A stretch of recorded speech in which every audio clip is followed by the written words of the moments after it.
Video सुनने वाले सभी भाई बहन को प्रभु यीशु स्वर्गीय आशीष दे। आमीन। परमेश्वर के लोगों, अपने जीवन को परमेश्वर के लोगों से और परमेश्वर के वचन से भरना है। परमेश्वर के वचन में बहुत सामर्थ्य है। जब आप परमेश्वर का वचन पढ़ेंगे तो परमेश्वर का पवित्र आत्मा आपसे बात करेगा। दुख समस्या के दिनों में, कठिन दिनों में, हमारे जीवन के कठिन दिनों में परमेश्वर का वचन हमें शक्ति सामर्थ देता है। अगर आप परमेश्वर के वचन पर विश्वास करोगे तो परमेश्वर के वचन में बहुत सामर्थ्य है। परमेश्वर का वचन यानी बाइबल हमें रोज पढ़ने का नियम बनाना चाहिए। आज कई प्रभु के दास दासी, प्रभु के संतान यूट्यूब पर, सोशल मीडिया में, कलीसिया में उनके वचन के द्वारा हमें बहुत शक्ति और सामर्थ्य से भर देते हैं। हमारे दुख के दिनों में, हमारे जीवन में कठिन दिनों में, हमारी समस्या के दिनों में god is the safest place to hide. आमीन। दुख समस्या के दिनों में, कठिन दिनों में परमेश्वर को साथ चलने का, परमेश्वर के साथ चलने का, परमेश्वर के पास दौड़ कर जाना, प्रभु पर विश्वास करो, वो आपके दुख और समस्या दूर करेगा। परमेश्वर के पास जाकर परमेश्वर की प्रेजेंस में, उपस्थिति में टाइम स्पेंड करे, टाइम पास करे प्रभु के साथ।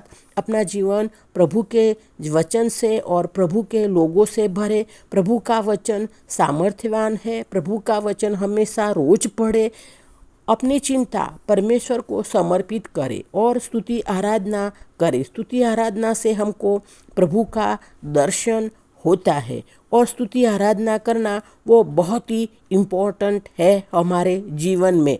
और हमारे जीवन के दुख और समस्या के दिनों में, कठिन दिनों में, हमारे जीवन के कठिन दिनों में स्तुति आराधना करना बहुत ही मोस्ट इम्पोर्टेंट है।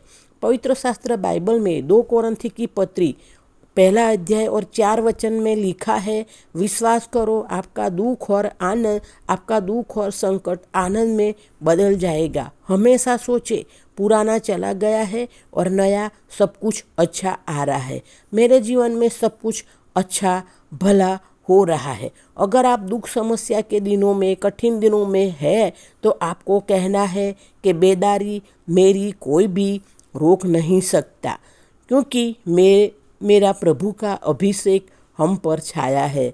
मेरा प्रभु का अभिषेक मेरे पर छाया हुआ है। तो परमेश्वर के लोगों, जब हमारे जीवन में दुख और समस्या के दिन आए, यीशु के दिन आए, कठिन दिन आए तो आप वचन को पढ़ना शुरू करें। आप बार बार प्रभु यीशु के लहू के वचन को सुनते रहे।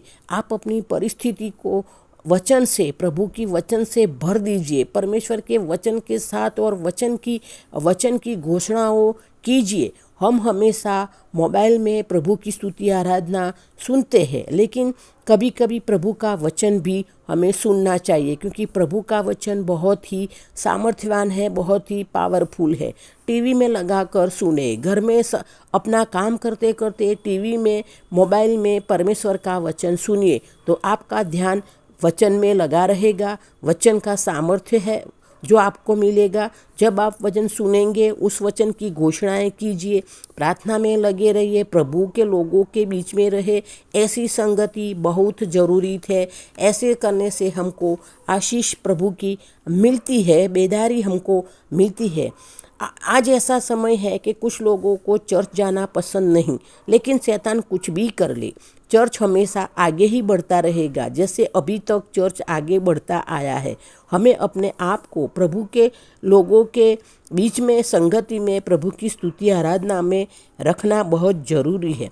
अगर हमारे पास समय है, अगर नहीं है तो हमें समय निकालना है और कोशिश करनी है कि हर संडे हमेशा हम चर्च में जाए, क्योंकि प्रभु का वचन में लिखा है कि जहाँ प्रभु की उपस्थिति है, कहाँ है प्रभु की उपस्थिति? प्रभु का वचन में लिखा है, प्रभु का वचन कहता है, जहाँ 2 या 3 मेरे नाम में इकट्ठे होते हैं वहाँ प्रभु की उपस्थिति होती है। और जहाँ प्रभु की उपस्थिति होती है वहाँ हमेशा जाना चाहिए।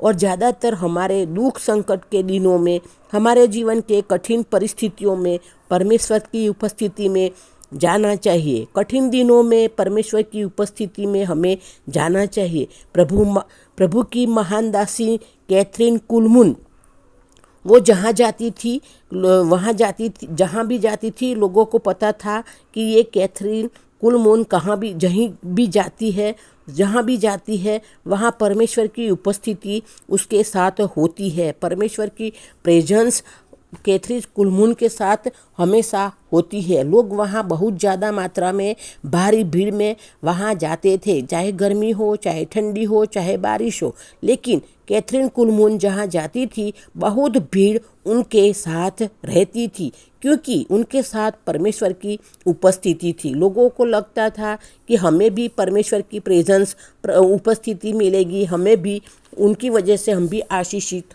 होंगे, ऐसे सोचते थे। बाइबल में फिलिपियों की पत्री उसका 4 अध्याय और 7वां वचन में लिखा है, अच्छी चीज़ें देखो, अच्छी चीज़ें सुनो, अच्छी चीज़ें पढ़ो, सही चीज़ को पढ़ते रहो, इससे आपको नया सामर्थ्य मिलेगा। प्रभु के वचन में से, चर्च जाने से हमको नया सामर्थ्य मिलेगा, और आत्मिक प्रभु के चर्च में जाने से हमको आत्मिक जीवन में आगे हम बढ़ते हैं। 6 दिन आप काम करते हैं, हम काम करते हैं, नौकरी, बिजनेस, वो हमारे शारीरिक चीज़ों के लिए है। लेकिन चर्च में जाते हो तो वहाँ पर हमको आत्मिक भोजन मिलता है, और ये आत्मिक भोजन से हमारे अंदर का मनुष्य शक्तिशाली हो जाएगा, हमारा अंदर का मनुष्यत्व बलवान हो जाएगा। वो लड़ाई के लिए, शैतान के सामने लड़ाई लड़ने के लिए तैयार हो जाएगा और कहेगा, हाँ, मैं शैतान के सामने लड़ाई लड़ने के लिए तैयार हूँ। दुनिया के कई सारे चर्चों में, प्रभु के आराधनालयों में प्रभु को और प्रभु के वचन को प्रथम स्थान देते हैं। प्रभु के आराधनालय में, प्रभु के चर्चों में प्रभु को और प्रभु को वचन को पहला स्थान देते हैं, पहला सम्मान देते हैं। उस चर्चों से लोग एंकरेज होकर बाहर आते हैं। ऐसे चर्चों से लोग शक्तिशाली बनकर एंकरेज होकर बाहर आते हैं। उनको और किसी चीज़ की चिंता परवाह नहीं होती है। जब आप प्रभु के लोगों के साथ, मसीही लोगों की संगति में, अच्छे लोगों की संगति में रहोगे तो आपको बहुत बड़ा एंकरेजमेंट आपको मिलेगा। गलत लोगों के साथ जाओगे तो गलत चीज़ सीखने को मिलेगी, लेकिन असली मसीही के पास जाओगे तो वो आपके लिए प्रार्थना करेगा। चलो चर्च में, यानी चलते हैं तो वो चर्च में आपको लेके जाएगा, वहाँ आशीष मिलेगी, वहाँ छुटकारा मिलेगा। वो कहीं बोलेगा फास्टिंग प्रेयर है तो वो फास्टिंग प्रेयर में भी लेके जाएगा, जहाँ हमको आशीष मिलेगी। इसीलिए हमें अपने जीवन में दुख और समस्या के दिनों में, हमारे जीवन की कठिन परिस्थितियों में, कठिन दिनों में प्रभु की उपस्थिति में समय स्पेंड करना है। प्रभु की उपस्थिति में, प्रभु की प्रेजेंस में हमें रहना है। पूरी दुनिया में संडे के दिन सब लोग इकट्ठे होकर स्तुति आराधना करते हैं, प्रार्थना करते हैं। हम सारे लोग जुड़ जाते हैं। वो सारे एक फैमिली है। जब आप दुख समस्या के दिनों में भी वचन सुनते हैं, अपने जीवन के कठिन परिस्थितियों में, कठिन दिनों में भी आप प्रभु का वचन सुनते हैं, तो वो आपको आशीषित करता है। आपके दिन का शुरुआत वचन से हो रहा है और आपका दिन खत्म वचन से हो रहा है, तो क्या संभव है? कोई चीज़ आपको नाश करती नहीं है, कोई भी चीज़ आपका नाश नहीं कर सकती है। तो परमेश्वर के लोगों, जीवन में दुख संकट रहेगी, कठिन दिन रहेंगे, लेकिन परमेश्वर के लोगों, मैं आपसे विनती करती हूँ, प्रभु से प्रार्थना करती हूँ कि हमारे जीवन के समस्या के दिनों में, कठिन दिनों में, दुख के दिनों में, संकट के दिनों में हमें हमेशा प्रभु का वचन पढ़ना चाहिए, प्रभु के चर्च में जाना चाहिए, प्रभु के लोगों के साथ, मसीही लोगों के साथ संगति करनी चाहिए, अच्छी संगति करनी चाहिए, ताकि हम भी प्रभु के सामर्थ्य से भरे और हम भी प्रभु में बने रहे और हमको आशीष मिले और हमको ऐसी शक्ति मिले कि हम शैतान का सामना भी कर पाए। तो परमेश्वर के लोगों, अगर ये वचन आपको अच्छा लगा है तो शेयर ज़रूर करना, दूसरों को ज़रूर बताना। प्रभु हम सबको ये आशीष दे कि ये वचन हम समझ सके और ये वचन के हिसाब हमें जीवन जी सके और इस वचन के हिसाब से हम चल सके।